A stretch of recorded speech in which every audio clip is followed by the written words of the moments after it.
I'm Beth, and on this takeover I'm going to be talking about using art and drawing and creating things as a means of boosting your mood while you're in isolation. So I began to draw about 8 months after having my second baby, and at that point I was dealing daily with like a low level isolation. I felt a bit like I'd lost myself.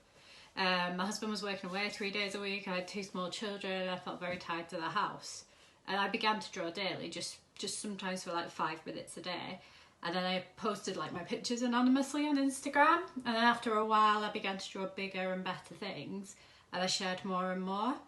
And this really boosted my own mental health massively, and eventually it gave me a really lovely change in direction, and now I work doing like arty stuff part-time. Art therapy can be split into 2 different categories really. One benefit is that it provides you with a distraction from your current problems or concerns, and then the second benefit is that you can try and release those negative feelings and express them on paper or express them through writing. And while the second is really beneficial, it's more something I'd maybe do further into your journey, and maybe even alongside like talking therapies or something else. So what I want to talk to you today about is more concentrating on art that gives you a short break or an escape from what's going on. It's not really therapy, I'm not a therapist, it's more just exploring how drawing can boost your mood.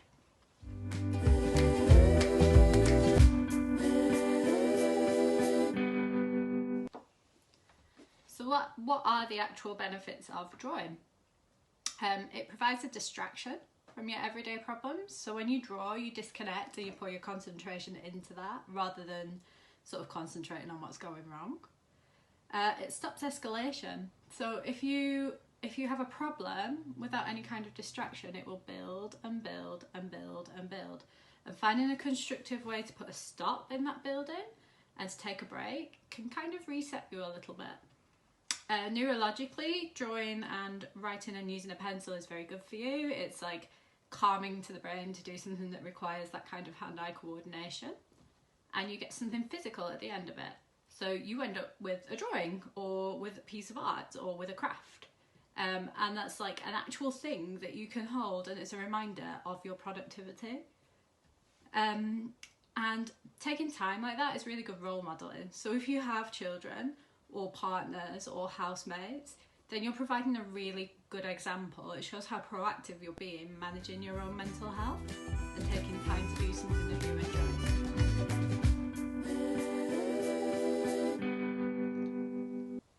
So what should we be drawing? Well, for me, I drew bears. I drew bears every single day just because I like bears. And then from there I went on to draw birds and then other animals, and now I usually draw like human figures that bear no resemblance to anyone in my life. But yeah, just draw whatever you want. You can draw your shoes, you can draw plants, you can draw items around your kitchen, you can draw pretty much anything that you like. I have some pointers on it. I would suggest you don't choose something that becomes mental work for you. So you need to choose something emotionally neutral. If your kids are driving you mad, drawing your kids isn't going to help. And if you are particularly emotionally attached to something, you're going to dwell on that, and that's going to be emotional work for you. So just draw something that doesn't have an awful lot of meaning, and that can be a good way to start. You should also remember your limitations. You are going to create a gallery worthy oil painting like the first time that you draw.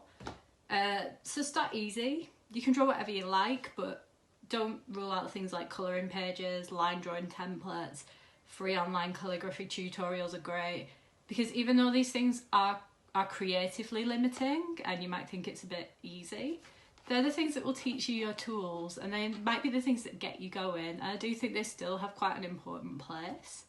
And this is meant to be something that's relaxing. It's not meant to be something that's a massive challenge to you. So you're allowed to have like things go wrong. You're allowed to try lots and lots of different things, and then if they end up straight in the recycling, it's not the end of the world. For me, I still will draw like 10 drawings and maybe use 2 of them. But yeah, just have a go. Another point that you might want to remember is that if you begin to overface yourself or overinvest in it, then it can put extra pressure on you. So if you go spend a fortune on an online class of materials, you might feel that additional pressure to use them and make the most of them. Whereas like doodling with biro on a piece of printer paper or the back of a cereal packet is going to have like the same kind of effect, and it'll be just as cathartic. And I used to myself just paint with like a £6 box of paints from IKEA before I went on and bought professional gear. But yeah. And then the last thing that I really think you should do is prioritise the time. I made myself take a few minutes a day. It became routine. Like after my baby went to bed, I knew at that point I would have at least 20 to 40 minutes before she woke up. And instead of like going and doing the dishes, I would ignore all the mess and ignore everything else and literally make that my time to draw. And it became as important to me as like washing or eating or anything else.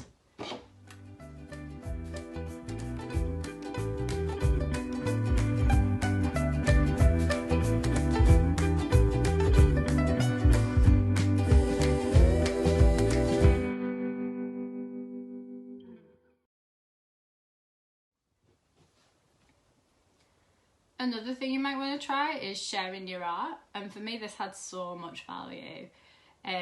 It's really great if you can take pride in it and remember like that all art is subjective, and even though some people might not like it, there will definitely be some people that love it.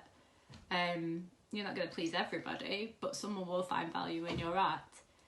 And I think one of the healthiest things that I feel I can do is putting my own art on the walls, because I think that immediately gives it value. If I appreciate it, then I expect other people to as well. And it's great for me as well, because it lets me see where I need to make improvements if I'm constantly looking at it.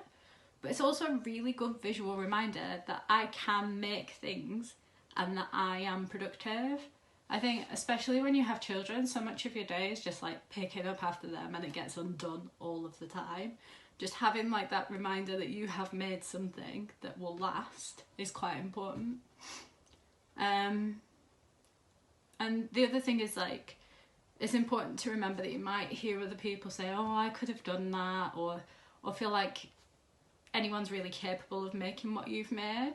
But the special thing is that instead of being like, I could have done it, or I could have done that better, you actually have done it. You actually have made some art, and you didn't think about it and give up.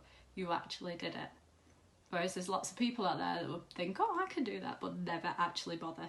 And that is the thing that makes your art special and makes you special, and that gives it worth.